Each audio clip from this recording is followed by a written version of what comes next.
The ideas of zero day are so big and so complicated, from airplanes falling out of the sky to trains, derailments, to traffic lights being turned off, that just turning off the grid for 1 minute is an example of the power that artificial intelligence and a cyber attack on the United States could have is just terrifying. For Cybercrime Magazine, I'm Sam White. Joining me is Matthew Modine to talk about his role as Richard Dreier, the Speaker of the House in the new Netflix series Zero Day.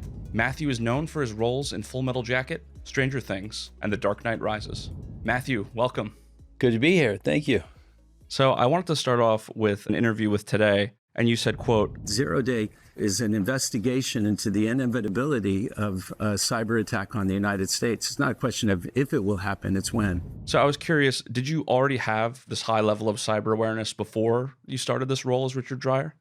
Well, I ran for president of the Screen Actors Guild, and cybersecurity, not just the information that's inside of the computer, but the cybersecurity of our own faces and our voices is very much under threat within the motion picture industry, that you can create copycat, copying images. I'll use as an example. I was in Ireland, in Galway, for a film festival, and the journalist that I was speaking to, he's a radio host, asked me if I had ever sung a Wham song. And I said, no, I've never sung a Wham song. And he said, put your headphones on. I put my headphones on, and he had me singing Wake Me Up Before You Go Go, Don't Leave Me Hanging On. He had sampled my voice from an interview with Seth Meyers. And just by sampling my voice from that interview, he was able to manipulate that using, he said, free software to make it appear that I was singing with George Michael. I also read a quote you said in Forbes about AI, so I want to relate back to that. It's terrifying. What George Orwell envisioned in 1984 has become fact, and it's in many ways much worse than he could have ever imagined, because he never imagined artificial intelligence. Is that continuing your thought on that?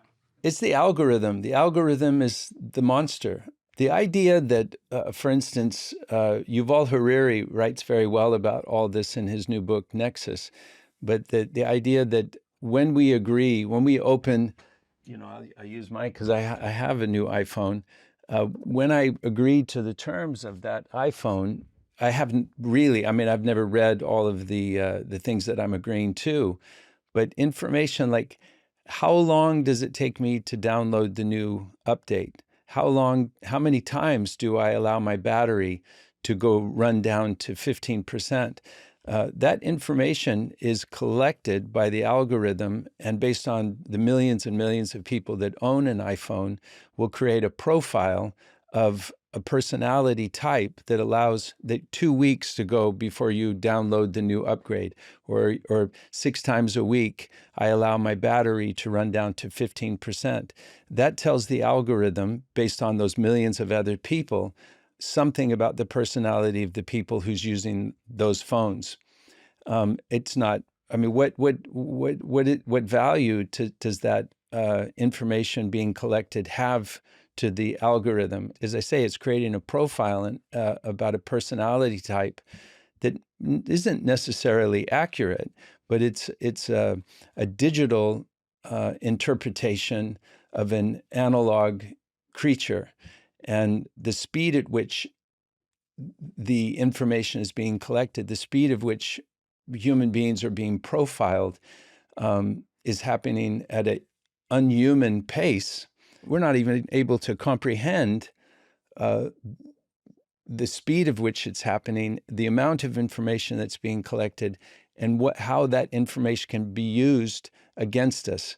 So when you have the 3 most powerful people in the world of analog collection, of information collection, meaning Elon Musk with X, Mark Zuckerberg with Instagram and Facebook, and Amazon with Jeff Bezos, and the information that he's able to collect from consumers through his store, Whole Foods, or from his Amazon app, that all that information that's collected and potentially shared between the three of them is, going back to what you said about George Orwell, that the amount of information that is being shared, collected, and how a profile of a human being is being generated should give us all cause for fear. It's a big concept. It's a big idea. And as just a fleshy human trying to understand something that I don't, it's difficult to explain and articulate in an intelligent way. And I apologize to any of your listeners right now that are going like, what is he talking about? Why is he paranoid? He sounds like a conspiracy theorist. I'm just trying to understand it in human time, what's happening at the speed of light. What you're saying reminds me, even before the AI boom that basically just happened, I remember reading an article about how Target's algorithms managed to detect that a woman was pregnant before she even knew. The fact that this data can almost predict stuff before we even know is very, very terrifying.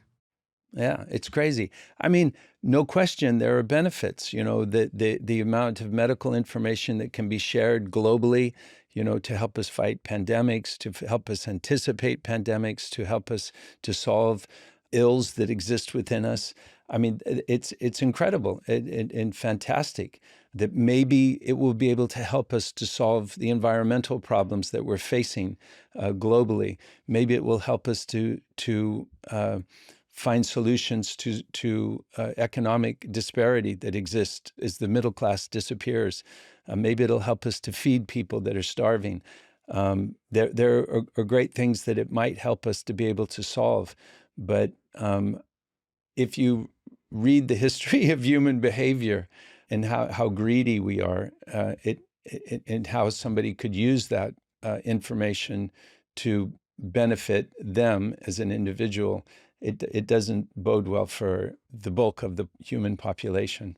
When you were running for the president of the Screen Actors Guild, you were worried about that, the AI likeness, right? So I'm curious, did all that research help with your role as Richard Dreier in Zero Day, or was it more like you learned as you were trying to portray this role? Well, we're witness to it in our real lives. I mean, over the short span of my lifetime, we went from the introduction of a mobile phone, the big brick phone that had a gigantic battery and you carried around, fax machines, social media, emails, the internet. All of this stuff has happened in a relatively short span of time. And every day it's improving itself. The way that artificial intelligence is able to machine learn, to be able to, by the questions that we ask it, by the behavior that every time we search for something, the information that's being collected, the algorithm and the artificial intelligence of it all is learning from millions of users. But this is all happening in real time, right in front of us. People talk about putting curbs on guardrails on this artificial intelligence, and I don't think that you can. As soon as you put up some kind of guardrail, there'd be some way to get around that guardrail, and it's just happening too fast, and it's happening at an unhuman analog speed. I feel like I need to apologize to your listeners because all of this information and the ideas of Zero Day are so big and so complicated that it's difficult to speak about. I mean, you're much more qualified to talk about it than I am. But as you say, having the ability to hack into all these systems and cause an event like Zero Day, where the whole power grid is shut off for 1 minute, causing chaos across the United States, from airplanes falling out of the sky to trains derailments to traffic lights being turned off, that just turning off the grid for 1 minute is an example of the power that artificial intelligence and a cyber attack on the United States could have, the threat of another cyber attack on the United States. That's all you need is the threat of it. And that will create the fear to be able to manipulate and control the people, because fear might be one of the most powerful weapons that there is. In my research, I found you and Robert De Niro are both alumni of the Stella Adler School of Acting. So I just kind of wanted to ask, like, what's it like working with him? When I was a teenager, I moved to New York City because of Robert De Niro, to have the opportunity to go to a school that he had attended, to live in the city that he grew up in, and not just Robert De Niro, but Al Pacino and Chris Walken, Dustin Hoffman. I mean, there are dozens and dozens of actors that they grew up here and went to school here.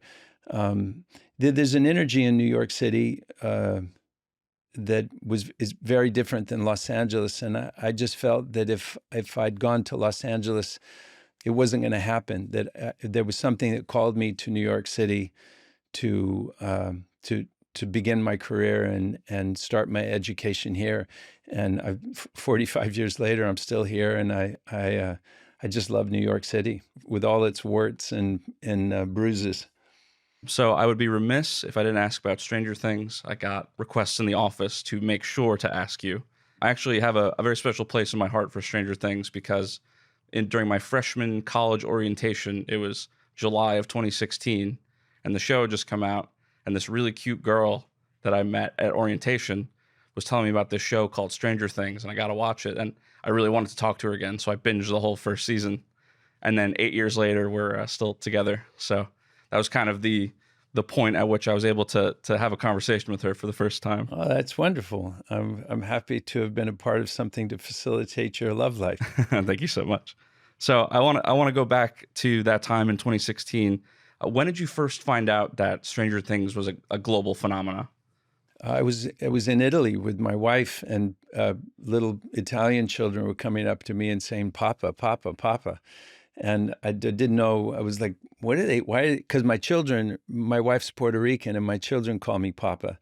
And so I didn't understand why these children that I didn't know were speaking to me in the familiar, and calling me Papa. And then finally one of them said, Dr. Brenner. And I went, oh, geez, I guess the show opened and it's doing well in Italy. And then I was able to learn more about it. And the thing about Netflix is it's in, I think, 182, maybe 184 territories around the world. So if you took Vision Quest, which is from the same period, or Full Metal Jacket, if you had a film in those days that was successful in 20 or 30 countries around the world, that was amazing. That was phenomenal. So what Netflix has succeeded in doing is something that's never been done in the history of the entertainment industry, which is to take children like the kids from Stranger Things, Millie Bobby Brown, for example, and make them into a global overnight success story. And it's kind of frightening and amazing at the same time. On that topic, I'm hoping that Zero Day will also reach all those territories and countries and maybe increase the overall cyber awareness of everyone in the world. As a closing question here, I just wanted to ask, maybe what message do you hope viewers of Zero Day take away regarding the importance of cybersecurity? Well, more so than cybersecurity, I think that the story is about telling the truth and telling tough truths and accepting the consequences. We're living in a moment when it's very difficult to know who's telling the truth because it feels like everybody's lying. We've entered a time where people feel like I'm right, you're wrong, I'm smart, you're stupid, and don't have a conversation. And we can't move forward as a society. We can't be strong as a community if we don't agree to disagree sometimes.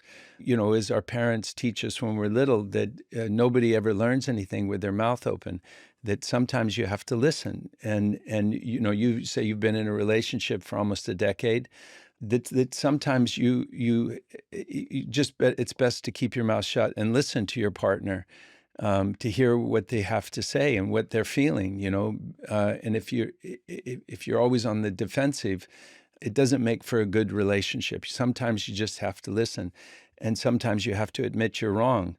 And sometimes when you lose, it's very important to go shake the hand of the person who's defeated you. You have to accept that defeat and then, try to win the game the next time.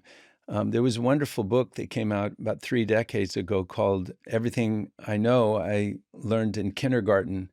And I think the whole nation needs to go back and read that book because it teaches us to say please and thank you in kindergarten, right? Those simple principles, please and thank you, share your toys, shake hands when you lose, don't interrupt the teacher when she's giving a lesson, it's they're very basic, simple behavioral tools that could make our country a little bit more civilized in this obvious time of chaos. I completely agree. So, Matthew, I want to thank you. And if I were there, I would shake your hand. But thank you so much for coming on. We virtually shake hands. For Cybercrime Magazine, I'm Sam White. To follow more of our media, visit cybercrimemagazine.com.